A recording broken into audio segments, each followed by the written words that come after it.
Right, good evening, everyone. I think we're live now. So good evening, everyone. Welcome to this RoSA webinar, where we're going to take a look at two central planks of DEFRA's new farm support schemes in England, the Animal Health and Welfare Pathway and the Sustainable Farming Incentive. And we're joined this evening by Jimmy Lindquist, who is leading on communications in the pathway, in the Animal Health and Welfare Pathway, and Sam Dovey, who is involved in the engagement and communications lead for the SFI pilot. So that's official title, I think. So two people who are central to explaining, communicating those two really essential planks of DEFRA's new farm support scheme. Just to say as well that this is a RoSA webinar, as a little bit of housekeeping, a reminder to put all the questions in the Q&A box, please. So the presentation should last for around about half an hour, which should leave half an hour or 25 minutes at least for questions and discussions. So if you can put all your questions in the Q&A box, we'd appreciate that, please. And also to register for CPD points, please put your full name, CPD number, and association, RoSA, in the chat box as well, and we pick those up, and your points, CPD points, will be added to your accounts. And just to remind people as well that we are now in the middle of the third year of RoSA. RoSA stands for the Register of Sheep Advisors. I expect that's more for our panelists than it is for people who are attending, because I'm sure all of you know what you're part of, really. But it is it's the third year of RoSA, actually, and we set RoSA up as a register of sheep advisors so that we could drive some consistency and a level of quality through advice being given to sheep farmers. And we were also very, very keen that people giving advice to sheep farmers were delivered in a holistic fashion. And that is why the points are spread over a range of different subject areas, so that anyone given advice on animal health and welfare, for instance, goes in with at least a bit of a background about environmental land management and soil functions and those sorts of things, because we know that the way that sheep farming functions is very holistic in nature, and we would like to think that that advice is holistic in nature as well. So it's great to see RoSA going from strength to strength, and I'm sure we'll see that continue over the next few years. And I would imagine that what we're going to hear tonight from Jimmy and Sam is going to be pretty important to all of you who are involved in giving advice and guidance and information to sheep farmers. So that's it, really, as an introduction. And with no further ado, I think I'll hand over to Jimmy, who's we're looking at pathway first, aren't we, Jimmy? Yes, that's right. Thank you. So hand over to Jimmy, who will run us through the animal health and welfare pathway. Jimmy.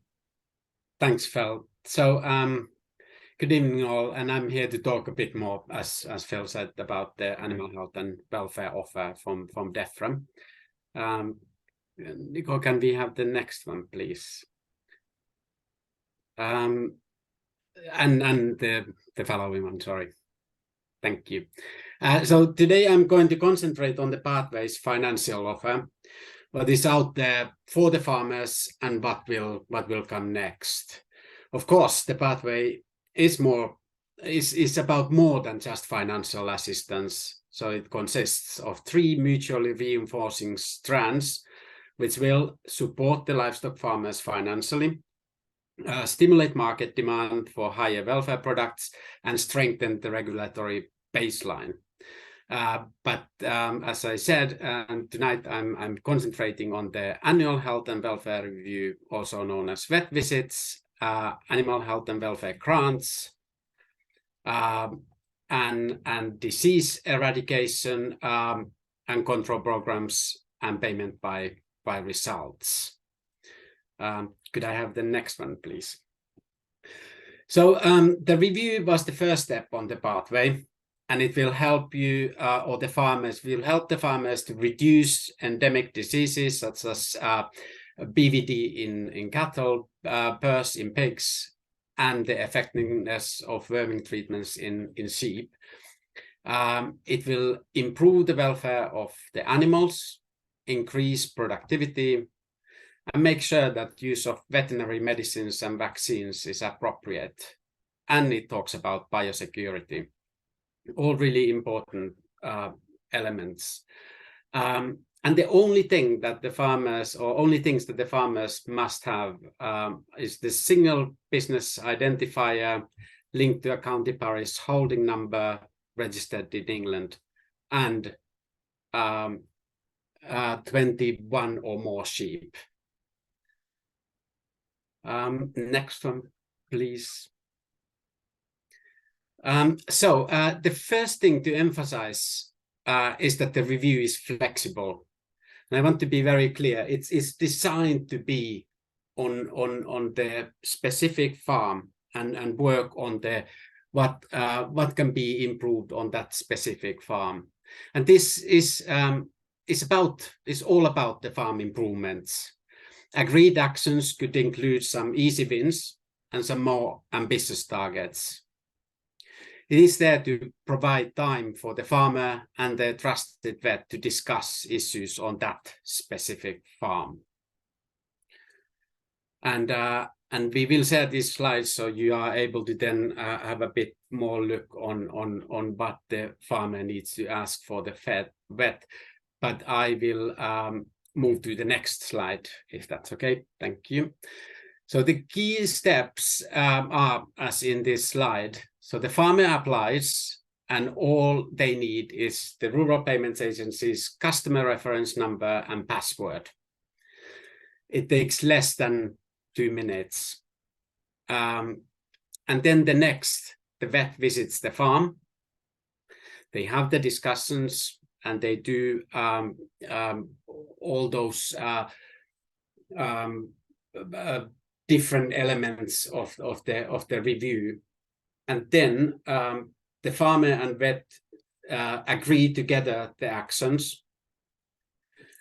After that, the vet writes a report, and it's worth to note that from tomorrow onwards, livestock producers that end up in the food chain and which may be exported to the European Union need proof of the annual vet visits. Vet will then ask to add unique vet attestation number known as VAN to their report. So this annual health and welfare review work as proof of that vet visits that is required to any products that are going to exported to EU. And after the review, the vet invoices the farmer, provides a summary which the farmer submits and receives the funding. So it's quite easy. And when we launched the review, we said that we would continue to improve it over the time with feedback from farmers and vets and all the industry representatives that we have been working in co-design. And we have been consistently simplifying the application process, and it is really simple now. As I said, it takes less than 2 minutes, and one farmer said that he did it before his kettle had boiled. So it's a really positive thing. We did some other improvements like the BVD testing for beef. We aligned it with checks and BVD-free requirements. And we added the vet attestation on the review. We got rid of the expressions of interest process when applying, which helped a lot. And most recently, non-PPS claimants can now apply for the annual health and welfare review, which is great. Next slide, please. Thank you. So the review ties other elements to the pathway, ties them all together. So the vet will advise the farmer on grants, this will come a bit later, and the disease eradication and control programs will build on the testing done in the review. The approach has been developed using co-design. I think this is a very key element, and obviously co-design often means that there are compromises from all the sides. So, but the idea is that we have really try to listen the people who actually are on the farm and produce food for us. And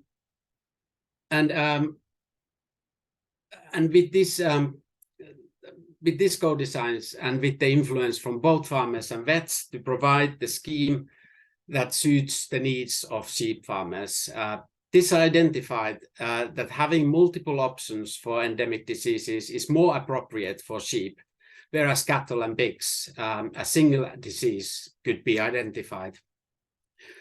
The scheme is highly flexible and will not limit farmers to only one package, as there can be multiple flocks on one farm with different health priorities and multiple health priorities within one flock.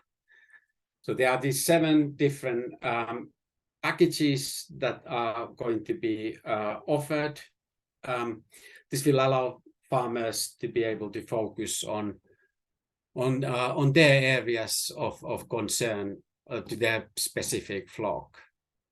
The approach is farmer-led and designed to be complementary to existing work that farmers are doing, for example, the flock health planning. The sheep health endemics program is planned to run until the end of the agricultural transition period. And farmers will be able to participate for up to 4 years, with payments being made on annual basis. Participating in the scheme will allow the farmers to identify endemic diseases within their flock and gain advice on how to control and treat these diseases. This will help to reduce levels of disease within flocks and therefore increase productivity and profits. It will also help farmers to prepare for future trade and more stringent export requirements. And there is a wider benefit, including reduction of greenhouse gas emissions and preventing the increase of antimicrobial resistance by reducing medicine use. And that's why all the key parts of the review and then the coming endemics program are so important. Next slide, please. And lastly, I will mention the grants. So this spring, farmers were able to apply for animal health and welfare capital grants through the Farming Equipment and Technology Fund. And I'm glad to say that over 90 million were awarded to more than 3,300 pig, cattle, poultry, and sheep farmers to aim to improve the health and welfare of their livestock. We work closely with the farmers, academics, and industry groups to compile the list of items with the focus on the pathways priorities. The list will be kept under review between rounds and iterated each year to ensure that the offer remains current and continues to offer the best value for taxpayers' money. For 2024, next year, we are particularly focused on how we can support items that offer improved biosecurity. And lastly, I would just like to say that I'm really glad to be here, and I'm looking forward to the questions, because that's the only way we can improve our offer and to work with you and listen to you and try to make it work for as many farmers as possible. Thank you. I hand over to Sam. Thanks, Jimmy. Phil, are you okay? I don't think we've had any questions through yet, but if there were some questions, I'm happy to do those. If any questions, there is. Well, let's just deal with this one while we're just switching over. There's one question here. Good evening. Are the animal health and welfare grants applicable to England only, or do they cover Wales as well? Yeah, this is England only. This is an England only scheme. There will be similar programs coming through in Wales, but they won't be identical to this at all. I think they'll generally have the same objectives, but they'll be done in different ways. So this is England only. Thanks. Sam, let's pass over to you and we'll run through the Environmental Land Management Scheme and SFI, and then we'll come back for a wider discussion on both topics, I think. Thanks. Okay, yeah, no, that's fine. And evening, everybody. So as Jimmy said, it's really good to be here and have the opportunity to talk to you all. I'm going to give you a bit of a rundown about the environmental land management schemes and the sort of development of those, and where we've got to and how we've got to where we've got to. So, and I appreciate some of you may well have heard some of this before,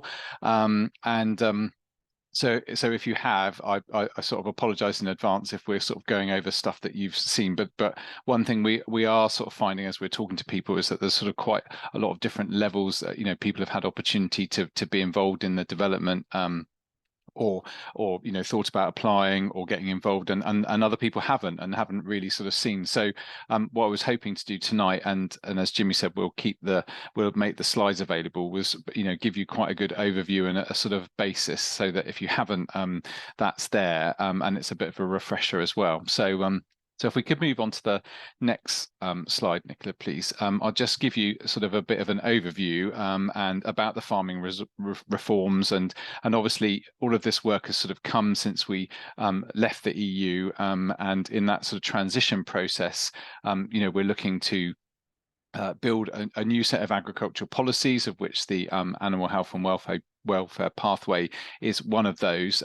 But in terms of the agriculture sort of policies that are there on the ground, that are sort of replacing some of the old common agricultural policy schemes, you know, our reforms have got three main goals, and they're not really in any particular order, but they because they really all have equal importance. So our goals for the schemes are to maintain food production, but to support productive and resilient farms and businesses, so to make them more adaptive to climate change or changing sort of economic situations and things like that, as well as enhancing the environment and the climate and our animal health and welfare. So those are our sort of goals, and when we're building the policies, whatever type of policy, whether it's the sort of SFI or the animal health and welfare work, you know, we're looking at all of those elements together.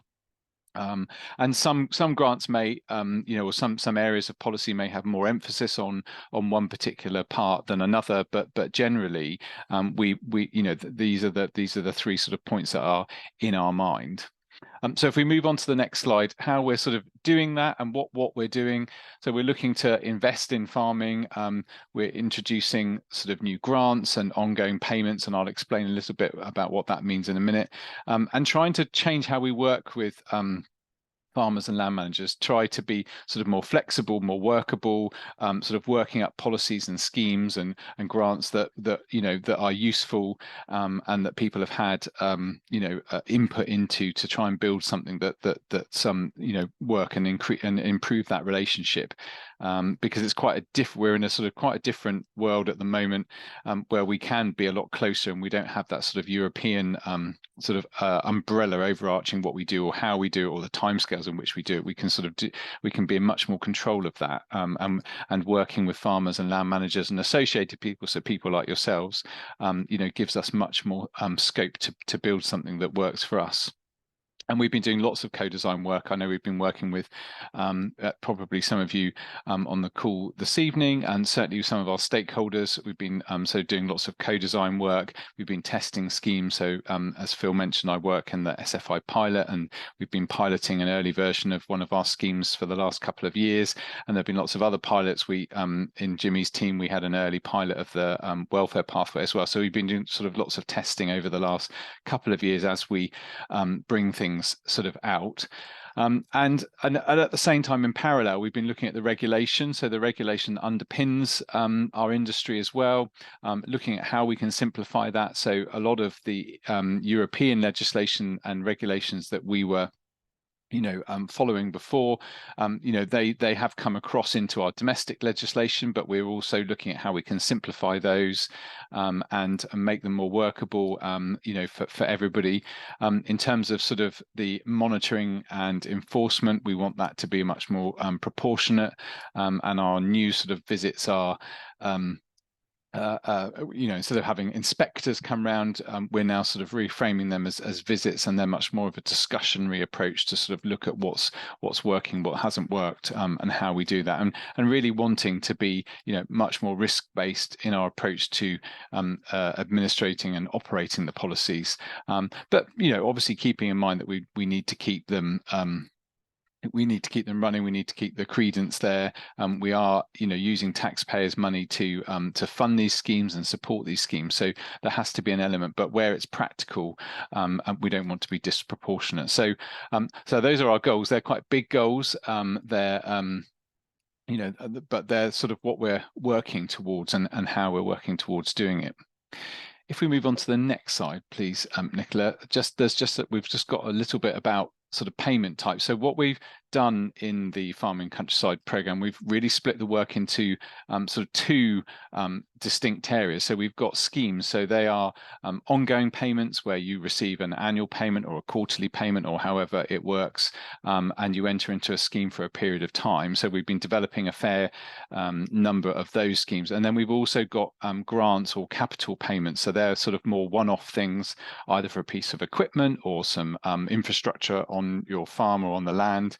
But they sort of work, but we've been designing them so they sort of work in together. So as Jimmy mentioned, with the animal health and welfare pathway, we've got the actual the vet's visit and some of that work, but we've also got the capital grants that then support things that are identified in the visit or key areas that we know are coming up. So they can work hand in hand. And with our environmental schemes, we have the sort of what we call the revenue schemes, so the schemes that you enter in, but we also have a series of capital grants which you can enter for things like fencing or putting in more hedgerows or a whole range or field gateways, and there's lots of different things that then support the scheme as well. So we've got those two areas, and we're trying to make it so that people can pick and choose what they want to do. So to take advantage of as much as they want to or as applicable to their business. And I'm trying to make sure that there is something for everyone, because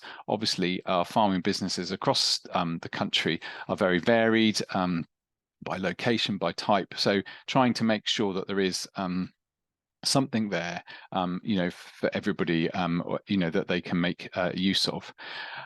As you're probably all aware, we've been working on this now for quite a few years, and in 2022 we rolled out the first part of the Sustainable Farming Incentive, the first of the new environmental land management schemes. We also started piloting our landscape recovery scheme. So we've been doing it on a sort of very incremental basis, and giving people time to adapt, because it is quite a change to phase out the sort of area-based subsidies that we've all been used to for the last several decades, and that sort of approach. It would be quite a big thing to just sort of do that in one go. So we're looking, we've been doing incrementally, testing, learning, taking insight and feedback and doing that. And so hopefully people are adapting as we're going through that. And as I said, trying to make as many offers open as possible, particularly allowing people to be in more than one scheme, as long as we've got some sort of compatibility checks and balances in there.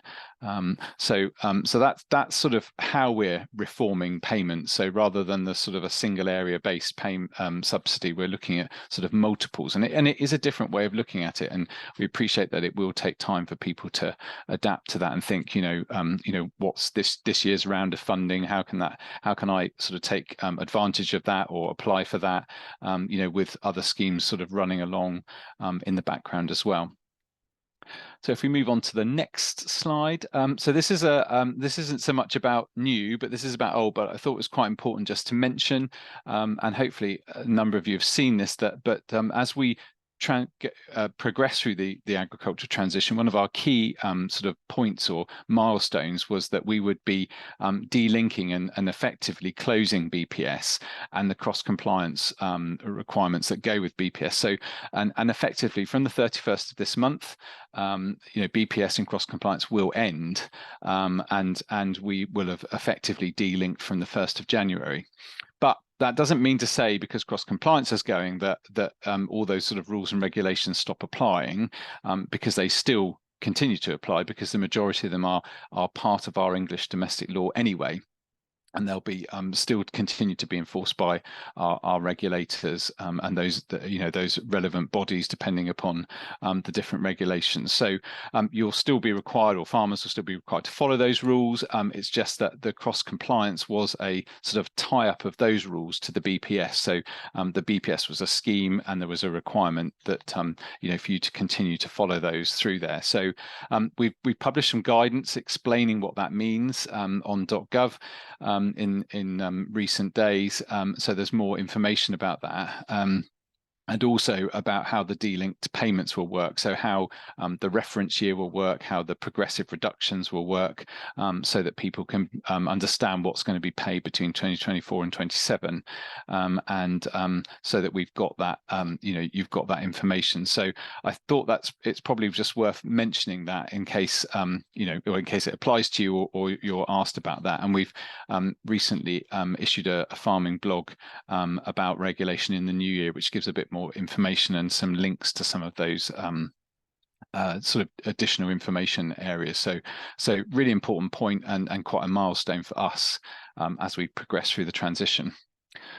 So if we move on, please, Nicola. So I'm going to talk about SFI, so Sustainable Farming Incentive, which is sort of the first of our new schemes as we go forward, and it's the one that we sort of rolled out as a new scheme first. And the sort of key features of SFI is that we've got the scheme should be quite flexible. So there's a wide choice of different actions and things that you can do. Hopefully some of you will be aware that we started to roll it out with an SFI offer in 2022 last year. And I think that initial rollout was again a sort of an early test to see how it worked, on the ground at scale. And since then, we've been working on expanding that offer, but also looking at how we can make that offer more flexible. So we've been, we've introduced quite a bit more flexibility into the offer that's open now. And I'll go through some of the details of that shortly. But the choice is widening, and the flexibility is increasing all the time, and we're sort of learning as we go. So even what's available now, I'm sure there'll be further changes. And again, as I said earlier, having the ability to sort of learn and test and change the schemes to make sure that they're working well is a really good feature of our sort of new world that we're in. At the moment, SFI is still open to farmers that are eligible for BPS. So obviously, I've just said that BPS is going to finish at the end of this month. So we will be looking at how eligibility goes on in the future when there is no BPS. But currently, you need to be eligible for BPS in the 2023 year. That doesn't necessarily mean you need to have claimed BPS, but you certainly need to be eligible for BPS in this year to be able to apply for SFI. And unlike our other schemes that we've had in the past, it is a rolling application, so you can apply for SFI now, but it's a rolling application, so you can apply whenever it whenever it suits you, or when you feel that it might best fit with your farm business, and apply at that sort of point, rather than having a sort of a single, a 1st of January start date, or a 15th of May date to get your applications, and you can sort of do it when it suits. And we've done a lot of work on the application process. So we have a new portal within the RPA portal to apply for SFI, with a lot of sort of upfront checks, and we tried to make it as interactive as possible, so that you can see what you're applying for, what you're eligible for, and how your agreement is sort of building, both in terms of what you've got to do and the financial support that will come from that. So we've done quite a lot of work on that. We've also made sure that as we've been building the scheme, it's flexible for different sectors, and so in particularly tenants that we know in the past, particularly environmental schemes, it's not been as easy for them. So it's a 3-year scheme, and we don't require landlords' consent for for the scheme to be, for an agreement to be set live.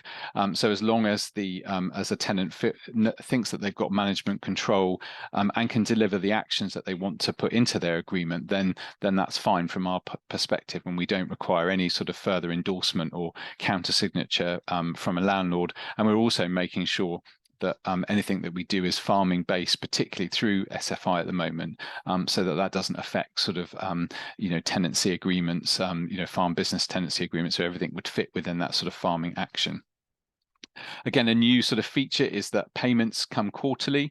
When you get your agreement and you've got an annual figure, that will start. You'll get your first payment 3 to 4 months after you start, and then on a quarterly basis, which again has been a very well received sort of new feature. We've tested it in the pilot. It's worked quite well. It's worked quite well sort of externally for farmers that have been receiving it quarterly, but also internally, it's allowed the RPA to manage payments and manage changes and alterations as well. So we've been sort of testing how that worked. And as I said before, you can combine SFI with other schemes. So subject to our 3 main principles of sort of eligibility, so that you've got to be eligible for the scheme that you want to enter. Compatibility, so we're not asking you to do 2 opposite things in two different schemes. And also double funding, so that we're not asking, or we're not potentially paying to do the same things or achieve the same outcomes in 2 separate schemes. So as long as it sort of fits within that, you can combine with other schemes. And I'll talk a bit more in a minute, but we've also introduced a management payment in SFI as well. So if we could move on to the next slide, please. So just a summary of the offer for SFI in 2023. So the scheme itself, SFI, is building.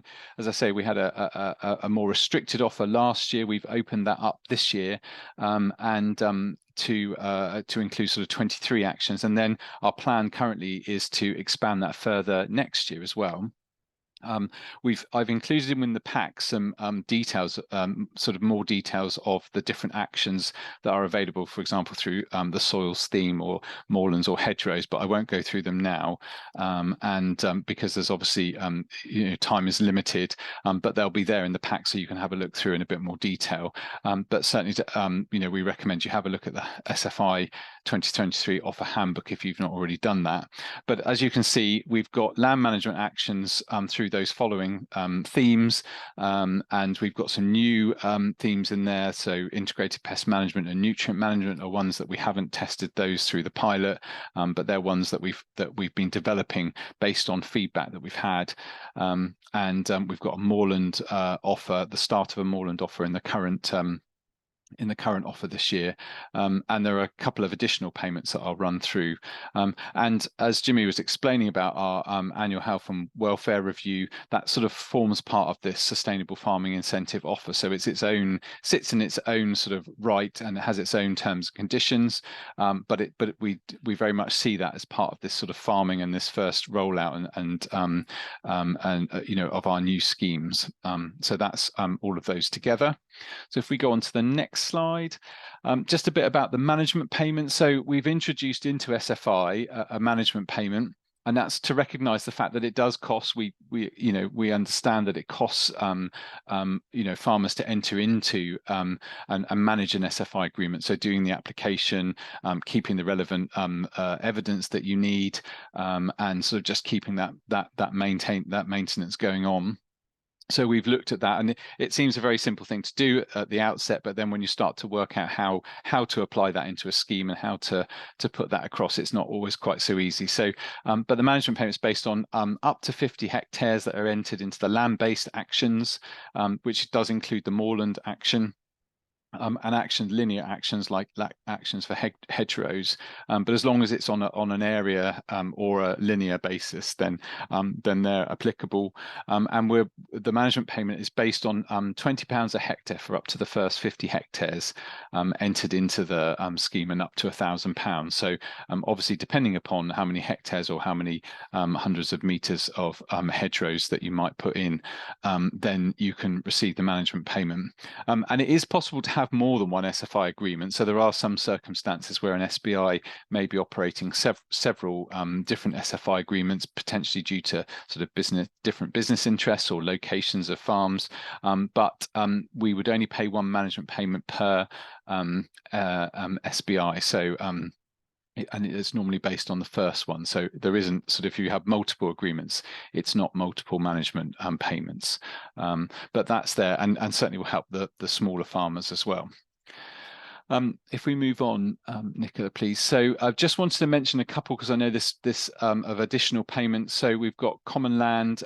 So to help administer sort of agreements on common land, because you need to have a single entity. So if you've got common land where there's a number of interests, so potentially graziers, tenants, landlords, you need to have to enter common land into the scheme, which is perfectly, doable. But there needs to be an entity that can combine all those interests together and take responsibility for the delivery of the agreement and the distribution of the funds. But because that we do accept that there's a cost again into that. So in addition to the management payment, in addition to the revenue that you'll get through the actions, we're also paying an additional £6.15 per hectare of eligible common land that goes in, and the only sort of proviso is that needs to be where it's a single entity that's at least two or more people that enter into that agreement. So that will go on top of any of the standard payments. And if we go on to the next one, I think I've got a bit just about applying for SFI. So if you're not familiar, if you haven't applied yet, or you're talking to somebody, there's some a wealth of information through the handbook. So the handbook is quite a new thing for us as well. So certainly we've had lots of sort of requests for a printable book, or a handbook, as we used to have in the very early years of BPS and SPS before that. So we have this handbook. It is in a PDF, so you can save it to your desktop. You can print individual pages.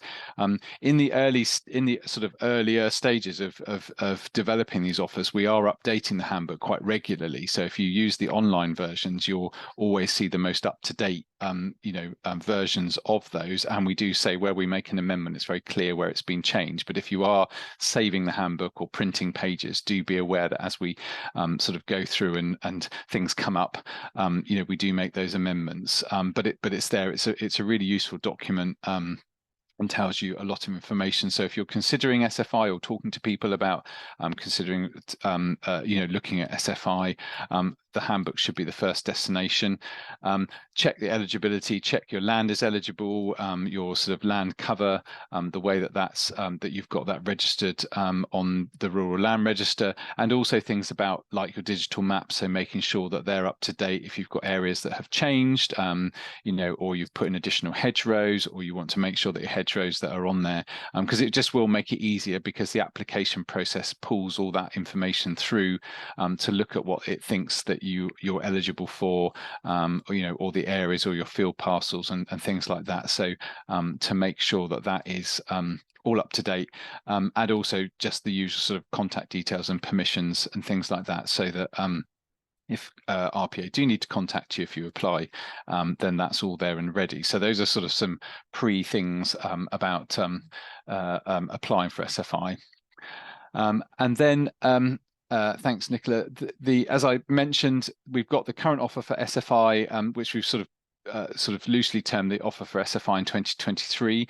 The scheme will continue, but we are expanding that offer next year, and hopefully shortly we'll be publishing a bit more information about what that means and how we'll be expanding the offer. But we're certainly, what we're looking at the moment is how we can bring some of these areas into that offer next year. So looking at about how we can support precision farming approaches, looking at sort of no-till, direct drilling, and some of the other sort of applications in those fields. We've been working on some agroforestry to hopefully bring into the scheme, and some of the things that we've had in our previous schemes as well, and access is another one that's very popular, so we've been doing some work on that. So this list are sort of the areas or the themes that we're currently planning that we should have available in the coming months, and you'll have more information on that. So just to give you an idea that it's continuing to expand, and particularly in these sort of areas next year, and we'll have a bit more information about those. So if we move on to the next slide, so I just wanted to mention the uplands review. So in addition to sort of running and developing these and rolling out these big schemes, we're also looking at particular areas. So there are particular areas of focus, and one of those this year has been the uplands, because we know that there are some quite unique sort of sets of circumstances and management requirements and restrictions in lots of ways for the uplands areas. So we're at the same time as developing the new schemes, we're also looking at these things and looking at how we can make sure that we're bringing in these special areas and particularly constrained areas. So we've been working on our review of the uplands, following the year before where we did a lot of work on the tenancy sector and through our ROC review to ensure that we were bringing tenants along with the development of the schemes.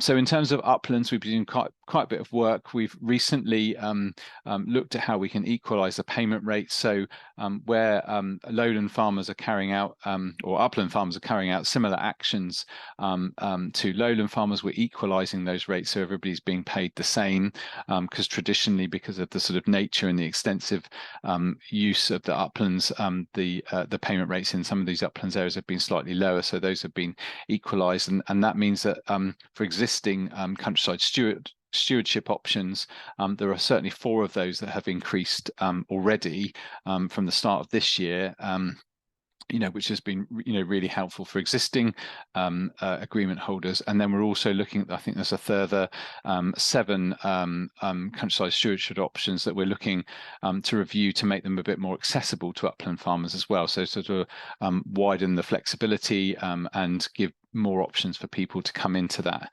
We've also been working out how we can increase flexibility for any of the sort of HLS agreements that are already there. So we've been offering the sort of longer term extensions to those agreements. So rather than sort of having to run on a year-to-year rollover, we've been offering some 5-year extensions to give that stability. But also the ability to add in other things, so to run a countryside stewardship agreement alongside an existing HLS, or even being eligible for SFI and the moorland offer as well, depending upon what's in an existing HLS. So we've been doing quite a bit of work to make sure that we bring the uplands along with the development of the schemes. If we go on to the next one. And this was just a publication that we sent out earlier in the summer, and there's a link here to a copy of that because it's quite useful sort of reading. So it gives some very specific details on the uplands and the sort of work we've been doing and the conclusions we've come to and why, but also some sort of wider information about the schemes as well. So if you've not seen that payment and uplands sort of is in your sort of area or some of the farmers that you work with and advise, then it's useful to have that again on your desktop and just be aware of what's out there. Okay, and I'm getting through it, you'll be pleased to know. Another area we've been working on is small farms. So again, we know that small farms have constraints quite often in different ways. So that's sort of another project area that we've been looking at. So we've been making sure that those that farm on smaller and more compact areas, have access to the schemes. Although we've got the current BPS eligibility in SFI, there's actually no minimum amount of land that you need to put into an SFI agreement. So unlike BPS, there isn't a minimum there as long as you meet the eligibility requirements. And as I say, as we delink, those eligibility requirements are likely to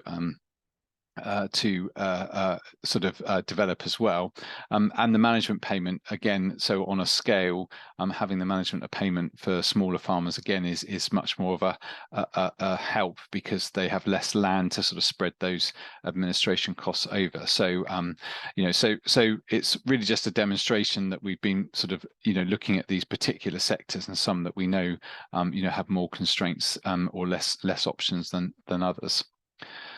So that is sort of the key features about sort of SFI and the new scheme. I was just going to give you a quick run through on landscape recovery. And if we move on to the next slide, Nicola. So this is sort of at the other end of the scale really to SFI. So landscape recovery is another one of our environmental schemes. So they're much large scale projects. So they're designed to deliver outcomes that sort of usually require a collaborative sort of approach and across a whole landscape or a much wider area, whereas SFI and some of our existing countryside stewardship options tend to be much more sort of farm, you know, or single holding sort of based. So landscape recovery is much bigger.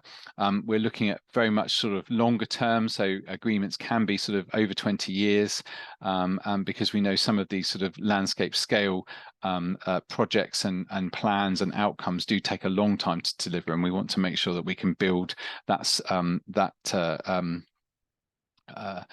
sustainability and you know, into these schemes as well. So we're offering very long schemes, and each of the agreements will be quite bespoke. So you know, we're looking at you know, how they you know, how a scheme can contribute and create the outcomes that we're looking, which can quite often be very, very specific to a, you know, a particular locality or a particular landscape. So you know, with our other schemes, we have these sort of sets of actions or options and different themes, and quite often, you know, some of these landscape scale projects just don't really fit in. It's very difficult to make them fit into those. So all of these are, you know, a bespoke agreement, you know, where everything is potentially open to you know, consideration and putting in. And we're also looking at how we can make these schemes you know, give even more value for money, particularly to taxpayers, but also to give them the option to be able to deliver much more. So bringing in private investment, private finance into a scheme as well. So rather than saying that this is a government scheme and nobody else can be involved, if we can make the scheme work and bring in you know, private investment, that can you know, sometimes can boost the, you know, the possibilities and the scale of a scheme, but also the value for money, particularly from a taxpayer perspective as well. So we're working on that as well.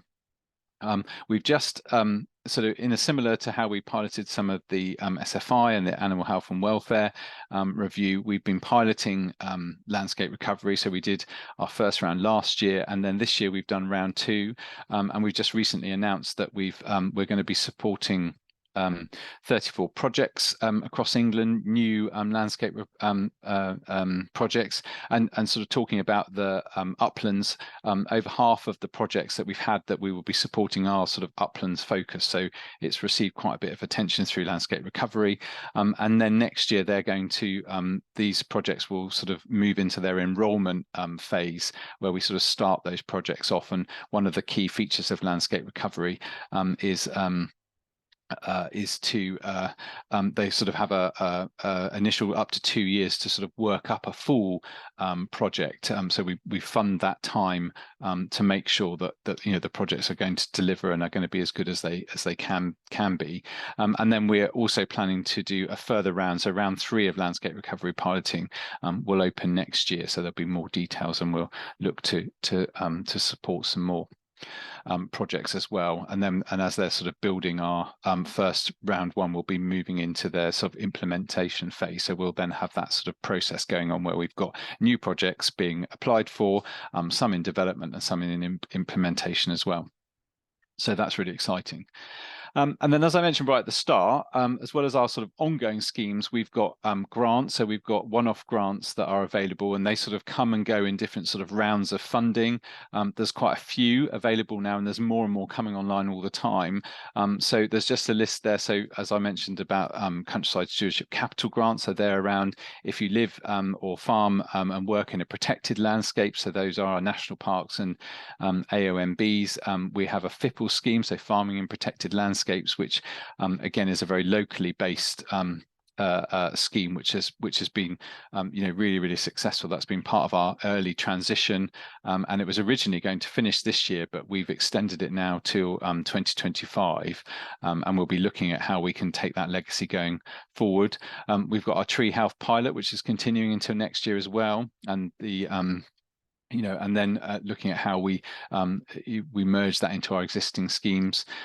We've got the annual health and welfare review, as Jimmy's already talked about. So that's a you know, classes of our one-off grant, and we've got the innovation programs and some of the productivity grants, so the slurry infrastructure grants currently open now, and then some of the wider ranging ones like the countryside stewardship facilitation fund. So that's open for 2024, and that's you know, grants to bring groups groups of farmers together and to support a facilitator to look at common outcomes and to sort of build the outcomes of a particular area and collaborate and work together. So those are all available now, and we've got some more coming in soon. So we've got a new round of productivity, so that's looking in automation, robotics and solar. So that was launched today in actual fact, until early in the next year. So we've got that, and we've got the diversification fund, so our rural prosperity fund as well. So there's lots going on, and they're all they tend to be more sort of single grants that are in a particular sort of time period, and they'll sort of renew, and we'll do new rounds each year and support different things as well. So those are our grants, and I think I've got one slide hopefully left, you'll be pleased to know. So just about advice, really. So in another strand of the Farming Countryside program is looking at how we how we bring people along in the transition, and we get them the right advice, and give them the sort of confidence and the information to sort of access all these new schemes and grants and things. So we've been running the Farming Resilience Fund that was launched back in 2020, the beginning of 22, I think. Again, it's been really successful, so we've extended that, and that's now going to run till March 2025, and that will give farmers the opportunity to speak to an advisor that's paid, and to have a look at their farming business, to have a look at how that could fit, or how the new schemes could fit within those, and the sorts of things that you could do, and how you could sort of move forward, and as well as sort of other potential opportunities on individual farms as well. So that's a really, really useful resource for farmers to use. And then we've also got the catchment sensitive farming advisors. So again, they've been around for quite a while, but they were quite targeted in particular catchments, and we've now extended that service. So there is catchment sensitive farming cover all across England, or across the country. So that gives us gives farmers access to, and they'll look at the sort of the localities, the particular area, priorities in that area or that catchment, or the area that you're managing your land, and therefore the suitability of different schemes, or options that you could go for, and again how we can bring people together as well. So two examples of advice which is effectively free to farmers and land managers to take advantage of. And I've mentioned a couple of times throughout that there are quite a few blogs and sort of .gov pages where you can find lots of information. So and that's all run through our farming blog. So if you haven't signed up to our farming blog yet, do sign up. If we just move on to the last page, Nicola, I think there's just some details there. There's some links in there which will circulate around, because every time we do make a change, so every time we sort of announce a new round of funding, or we extend the offer for SFI, or a sort of a round opens for landscape recovery or countryside stewardship, we normally issue a blog and with the information, with a summary of the information, and then some links to sort of more detailed guidance, and also things to help, for example, how to apply, or when to apply, or how to contact the RPA, and we also put in sort of in the interim, in between those sort of big announcements, we try to keep you all up to date with what's happening. So using sort of different mediums and videos of people out there running these schemes or taking part in them, and their sort of early experiences and things that they've learned, and how that's gone. So it is a really useful tool if you're not familiar with the blog. Do sign up. And our last picture is that we're also running. We've been running throughout the transition. It was slightly thwarted with the pandemic, but we're getting back into the run of attending lots of agricultural shows and events around the country, so that we can talk to as many people and try and sort of spread the information around as well.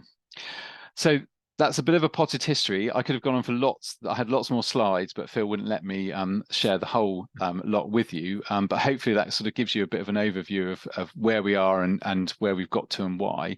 But I'm very happy to take some questions. That's excellent. Thank you, Jimmy, and thanks, Sam. Goodness, there's a lot in there. And you know, we've been working closely with DEFRA, or DEFRA have been working very closely with us and a whole range of other organisations through this process that I think both Jimmy and Sam mentioned, which has been much more of a co-design process. You know, where we are working together to try to design these things. And DEFRA, I think, have been pretty good at you know, trialing and testing and piloting these programs, and then making adjustments where necessary as well. You know, Sam said we're in this in the middle of a transition, a 7-year transition, where we're moving away from BPS, and as that winds down, the new offers that are coming through DEFRA are expanding and growing all the time.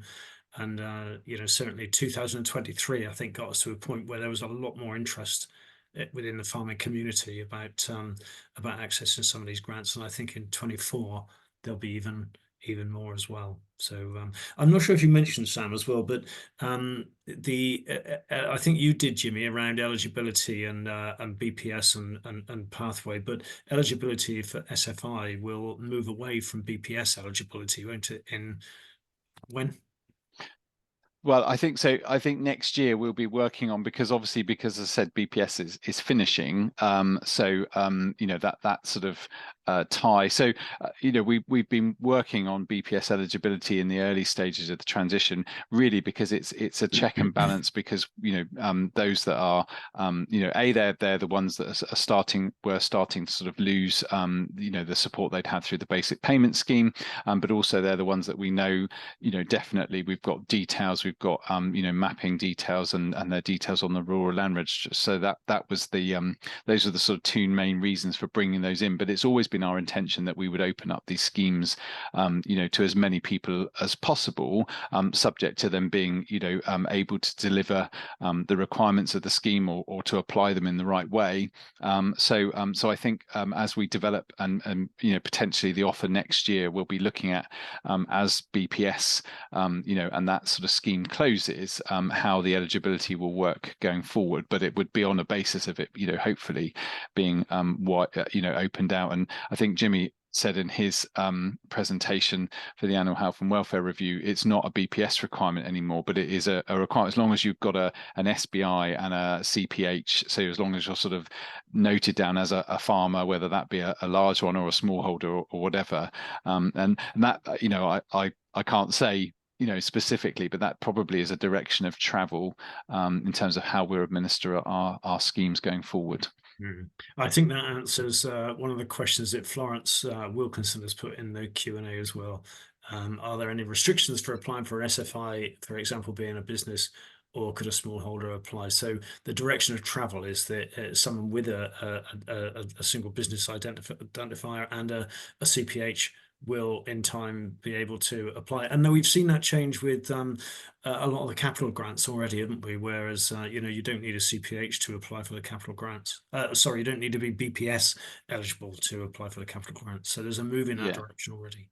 Yeah, so that, yeah, no, I think that's right. So I mean, as I say, I don't think we haven't sort of confirmed what that will be for the environmental land management schemes yet, because some of those, because they tend to be sort of longer term and ongoing, and you know, some of those have a bit more you know, complexity to them. But you know, it's definitely the intention to be able to sort of roll that out and you know, make it more accessible. Excellent. Jimmy, you've already answered that question that came in earlier on vet attestations from John Britton. You answered that quite fully, I think. So, you know, as one of you said, you know, this is a requirement that's coming in as from the end of tomorrow. So as from the 14th of December, there's going to be a requirement throughout the supply chain that that any products that any part of which are going to be exported have a veterinary attestation. Farm assurance membership qualifies for as being equivalent, and it's been agreed that the pathway is equivalent as well. But anyone that is not part of the pathway or is not farm assured, they can get an independent veterinary attestation done by their own vet. There are on the livestock information website, there are new movement forms now that people can print off with a space for the vet attestation number, and I think those forms in, and all their carbon copies are available now at most markets and abattoirs as well. They were certainly available for markets and abattoirs to apply for. So there should be a new AML1 movement forms feeding through the chain now. Okay, let's go back to some of those open questions. The first one is from Stephen Perrins. Question for Jimmy. Why does the Animal Health and Welfare Programme specify a minimum flock size? We are very small flocks that do not currently qualify for any payment under this scheme. That was 20 sheep or more. However, we focus on, more than 20 sheep, which is 21. Quite precise, isn't it, really? However, we focus on breeding high health status sheep. There are only 2 other flocks of sheep in this country listed on the Premium Sheep and Goat Health Scheme website. We also test on flock annually for border and another range of diseases, icebergs and sheep scab. So we do not understand why the size of our flock limits our ability to enter this scheme. Will it change in the future, and will we become eligible, please? Jimmy? Well, I think we had to. This happened slightly before my time, and Phil, you might remember better. But I think the idea of the flock size is that we had to put it somewhere, and it was quite a lot to do with the providing the value for taxpayer and looking at more commercial. And I do feel a huge amount of sympathy, and it sounds like Stephen, you're doing incredible amount on your farm, and it's great, and it feels bad that we're not able to roll you to the scheme at the moment. But as I said earlier, when these things these comments keep coming, I think that's the only way that we can look into looking how we will serve better in the future. Jimmy, is again, my understanding of this is that when the health and welfare review is requested, the farm needs to have more than 20 sheep on the farm at that time. So if Yes. you request that visit just post lambing, when you've got your ewes and all your lambs and your ram, maybe, it's the total number of sheep. So it's not 21 breeding ewes. No, it's the total number. Yes, at the time that we are applying. So Stephen, I don't know if that helps or not. Really, you may still not qualify. But I think Jim is right. At the time, it was felt that it had to be set somewhere, and that total number of sheep more than 20 was felt right. But yeah. And then Jan has asked a follow-on question, really, a follow-on question to John Britton's, but it relates to Stephen's as well, really. For a hobby farmer with only 7 ewes, with all lambs and culls, mutton slaughtered for home consumption, will attestation still be necessary? Would be expensive per head of ewe. So if they're slaughtered for home consumption, then in theory, no. You wouldn't need a veterinary attestation, but you do need to just check with your abattoir. I mean, if they're all going for home consumption, that's absolutely fine. But if any part of the carcass is being retained by the abattoir and is likely to be bulked up and exported, then it could be that it would require a veterinary attestation. It is any products that are exported. So again, some abattoirs have said that they do not engage with any export whatsoever, and they don't forward any 5th quarter products to anywhere else where they may be exported. So there will be some that say they don't require a veterinary attestation, but I understand all the markets now are really encouraging people, telling people that they should have these attestation numbers. And I would just check with your vet. If it's all for home consumption, and in theory, you might get away with it. But again, as I think Jimmy said in the chat, if it is a requirement if you use antibiotics on your farm that the vet is in, your animals are under the care of the vet, and most vets interpret that as meaning that they come out onto the farm once a year. My vet certainly does require that they come out and just have a check once a year. So that they can prescribe any prescription-only medicines. So to get them to do that attestation number at the same time should be pretty straightforward and shouldn't carry much cost with it. It may take a little while to get into it, but by the time you come to the time of year when you have that annual veterinary visit done. But yeah. And a question from Michael Summers. Sam, you referred to improvements to CS, countryside stewardship offers, but is it correct that there is not actually a CS scheme available to apply for? Thanks, Phil. So yeah,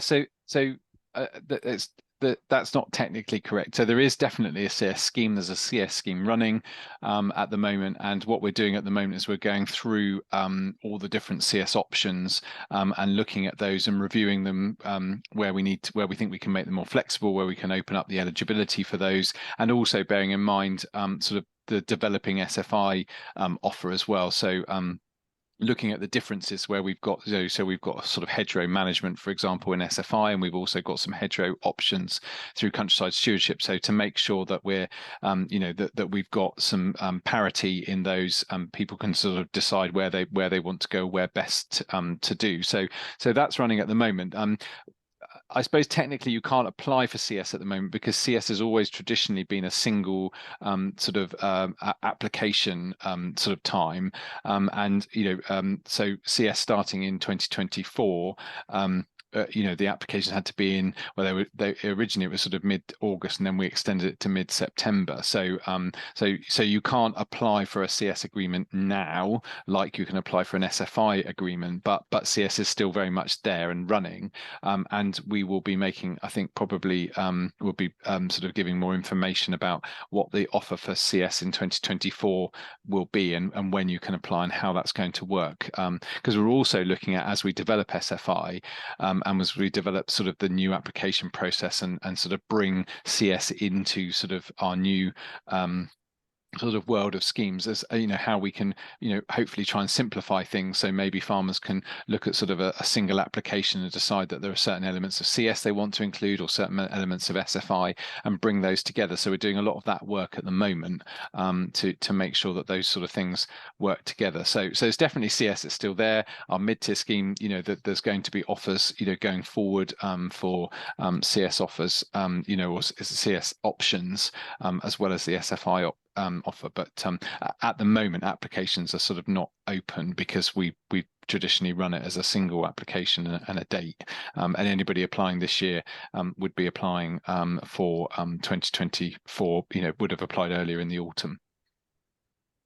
Excellent, thanks. Okay, sticking with you as well, Sam. Jan's asking, in terms of tenants, as I understand it, a tenant with an annual grazing license, just a 1-year annual grazing license, can apply for SFI if they have reasonable expectation of control on that land over the 3 years. How is the reasonable expectation defined and approved? And this is all part of trying to make sure that the SFI goes to the active farmer, isn't it, really, that this money goes to the active farmer? So yeah, no, absolutely. So Jan, you are sort of right. So I suspect that with a grazing license, so what we've said is that we don't require any sort of landlord approval, and we say that if you've got you're effectively applying for a 3-year sort of scheme, so it will run for 3 years, and so if you've got management control, or you reasonably expect to have management control for that period of time, and you can deliver the action, so the agreement that you have for the occupation of the land will allow you, so it will allow you, if you wanted to enter a hedgerow action, it will allow you to manage the hedges the way you want to,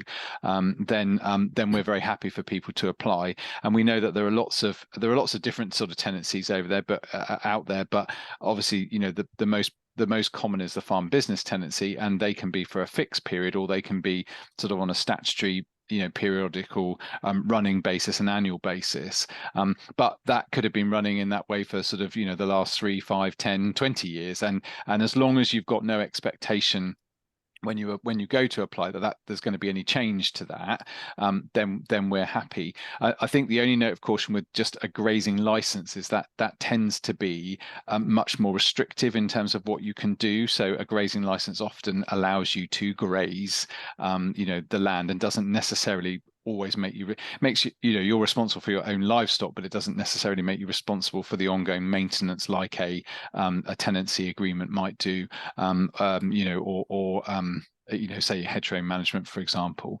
So it's making sure that when you go into it, if it's a 3-year agreement, so what we wouldn't expect, I say, for example, is if a tenant had farm business tenancy, but their landlord has said, well, we won't be renewing it next year, so you've got it this year, or we won't be renewing it in 2025. So you enter into a 3-year agreement knowing that you won't be able to do it. That's what we're looking to avoid. But if you've got no particular reason to think that you won't have that ability to fulfill the agreement, then we're happy to we're happy to accept you onto the scheme. And one of the other features of SFI, which I hadn't sort of covered in the presentation, was that you have an annual amendment window, so you can change it's a 3-year scheme, but you can change your agreement on its anniversary each year. So if something did happen, so if there were some a change of circumstances that were particularly unforeseen, and you weren't going to occupy that land, you could always take that land out of your agreement. Or conversely, you might have taken on more land within the year, and then you could add land into your agreement. So although it's a 3-year agreement, it's not necessarily always fixed. So I hope that sort of answers the question. I just have a note of caution about grazing agreements, because they're or grazing licenses, because they tend to be slightly more restrictive than, say, short-term farm business tenancies. You can only really apply what you're in control of. Apply for what you're in control of. Yeah. So need to call an agreement an annual tenancy with details, and not the grazing license. So you're right, Jan. That it depends what it's. Somebody might call an annual tenancy a grazing agreement, but you need to look at, if you're on that type of thing, you need to look at what your allowances are through that agreement, and can you deliver the action. So if you as I say, hedgerow management or planting buffer strips and maintaining buffer strips, do you have the option to do that within your grazing license or your tenancy agreement? Sam, can I just ask you a question as well about higher tier agreements? Because you mentioned them, and this isn't a question that's come up this evening, but it's come up to me on several occasions from NSA members, and this one's come from someone in Cumbria.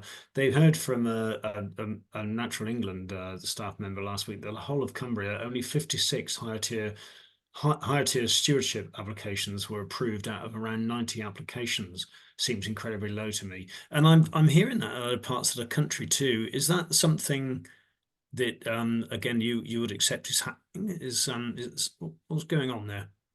I don't know, Phil. I couldn't really comment on that. Whether that's to do with the basis of those applications, whether they're new applications coming through and they're still going through the permissions process. If they do involve some sort of designated sites, so triple SIs and SAC areas and things like that, then there is more complexity to getting through those, and sometimes that does have an issue with timescales and things as well.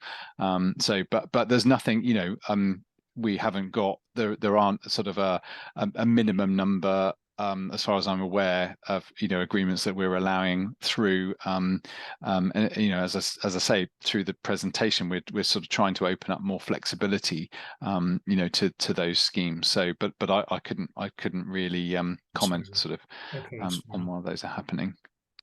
Thanks, Sam. Okay, well, look, it's just gone 8:10, and we ought to come to a close now. We've had two really thorough presentations from you both, so thank you very much for that. Alex has been busy pasting lots of links into the chat as well, so there's lots of information available here. This recording will be available on our website. And I think the PowerPoint slides will be available as well alongside those. So anyone wants to watch back, they will be able to in due course. And it's been a very interesting journey working with DEFRA in this way, because it's really quite different to the way that we would have worked in the past. When a lot of these schemes would have been developed, and then they would have gone out for consultation, and then depending on the results, they would have been adjusted. But this has been very much a co-design process, and in any co-design process, not everyone is going to get everything they want. It is about working together, I guess, to try to design schemes that can work, and then to trial and test those schemes, to run pilots, to learn from them, and to do some fine tuning to make sure that they're applicable. It's been a very interesting process, and an engaging process as well, I would say too. So thank you to you and your teams for all the work that you do. I've heard Janet Hughes, the director of the farming and countryside programs say that we are at peak confusion in terms of the complexity of some of this with the numbers of schemes that are on offer. And along with a promise that things will be simplified and made clearer. And I know there's a lot of work going on to do that. And I guess if we were at peak confusion a couple of months ago, then we would have peaked, and we're improving from that point onwards, I guess. But you know, the range of stuff that you've outlined this evening, you know, there's a very wide range of different schemes that people can get involved in, and it's no wonder that some farmers are a little bit confused. But hopefully, you know, our audience tonight, people that are out there working with farmers, you know, can help to guide a lot of our sheep farmers through this as well.